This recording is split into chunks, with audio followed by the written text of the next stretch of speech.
അടിപൊളിയായിട്ട് പൊടിയുടെ പൂര ബിഗ് ബോസ് റിവ്യൂയിലേക്ക് അവർക്ക് സ്വാഗതം. കാർ പോകാൻ വയ്യ തൊണ്ടവേനയാണ്. അപ്പം ഇന്ന് എനിക്ക് പറയാനുള്ളത്, അനീഷ് ലക്ഷ്മിയോട് ചെയ്ത് ചെറ്റത്തരം.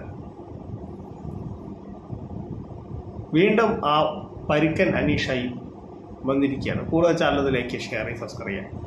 ഞാനത് ലൈവിൽ ഇത് കണ്ടില്ല, ഞാനൊരു പ്രമോ ഏഷ്യാനെറ്റ് കണ്ടതാണ്. അതുകൊണ്ടാണ് ഞാനിപ്പോൾ ഈ വീഡിയോ അത് ഈ കാണിക്കുന്നത്.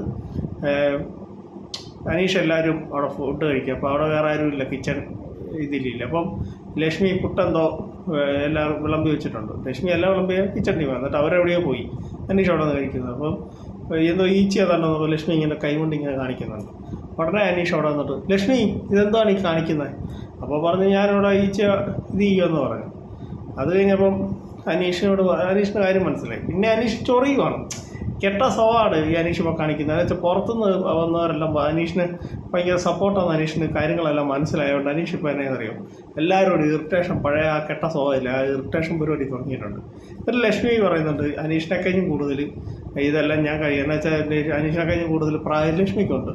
അപ്പോൾ ലക്ഷ്മി പറയുന്നുണ്ട്, ഞാൻ ഈ പുട്ടും ഈ തേങ്ങായും ഒക്കെ ഞാൻ കൂടുതൽ അനീഷിനെ കഴിഞ്ഞും കൂടുതൽ കഴിച്ചിട്ടുണ്ട്, ഇതൊന്നും എൻ്റെ അടുത്ത് വേണ്ട എന്ന് പറയുന്നുണ്ട്. ഓക്കെ, അനീഷ് അത് കഴിഞ്ഞിട്ട് ഇത് മൂടി വെക്കാൻ വേണ്ടി പാത്രം എടുക്കുന്നുണ്ട്. ലക്ഷ്മിയോട് പറയുന്നുണ്ട്, ഇതെടുത്താലേ ഇതെല്ലാം പിടിച്ചേ, ഇതെങ്ങോട്ട് എടുത്ത് വെക്കേ. അനീഷിന് അത് ചെയ്തുകൂടെ? അനീഷല്ല കിച്ചൺ ടീം ക്യാപ്റ്റൻ. ലക്ഷ്മി കിച്ചണിലില്ല. ലക്ഷ്മി പറയുന്നുണ്ട് ഞാൻ കിച്ചണിലില്ല, എന്നാൽ പിന്നെ ഇവിടെ നിൽക്കണ്ട, വിട്ടുപോകും. ഇങ്ങനെയൊക്കെയാണോ ഒരു ഇത് പറയുന്നത്? അപ്പോൾ അനീഷിന് സംഭവം എന്താണെന്ന് വെച്ചാൽ അനീഷിന് ചെയ്യാൻ കഴിയുക, അനീഷിനെ ക്യാപ്റ്റനാക്കി കഴിഞ്ഞാൽ അനീഷിന് ചെയ്യാൻ കഴിയുക, അനീഷിനെ മറ്റുള്ളവർ ചെയ്യണം. അത് കിച്ചൺ ടീം ഇല്ലാത്തവരാണെങ്കിലും അല്ലാത്തവരാണെങ്കിലും പുള്ളിക്ക് ചെയ്യണം. പുള്ളി പറയുന്നിടത്ത് പുള്ളിക്ക് 100 ഇതാണ്. വെറുതെ നമുക്കിത് കാണുമ്പോൾ തന്നെ അറിയാം ഇറിറ്റേഷനാണിപ്പം ഈ അനീഷ് ചെയ്യുന്നത്.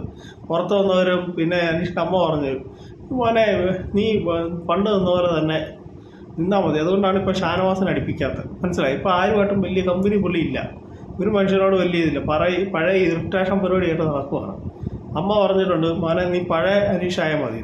അപ്പോൾ അത് നെഗറ്റീവാണ് പുള്ളിക്ക് ഇപ്പോൾ ഉള്ള ഇപ്പം ഇനി കിട്ടത്തില്ല. ഇങ്ങനെ പോയി കഴിഞ്ഞാൽ ആൾക്കാർ വെറുക്കും. ലൈവ് കാണുന്ന ആൾക്കാർക്ക് അറിയാം എന്തായാലും മാത്രം വെറുപ്പിക്കലാണെങ്കിലായിരുന്നു. അന്ന് കുറച്ച് മാറ്റം വന്ന് കുറച്ച് നല്ല അനീഷായി നിന്നതാണ്. പിന്നെ ഇപ്പം ഈ ഒരു സെയിം ക്യാരക്ടറിലേക്ക് തന്നെ പോയിക്കൊണ്ടിരിക്കുകയാണ്. എന്താവോ എങ്ങനെയാവും? എൻ്റെ കൂടെ ചെറിയ ചാനൽ ലൈക്ക് ചെയ്യുക, ഷെയർ ചെയ്യുക, സബ്സ്ക്രൈബ് ചെയ്യുക. നിങ്ങൾ നിങ്ങളുടെ വിലയേറിയ അഭിപ്രായങ്ങൾ രേഖപ്പെടുത്തുക. Thank you, by.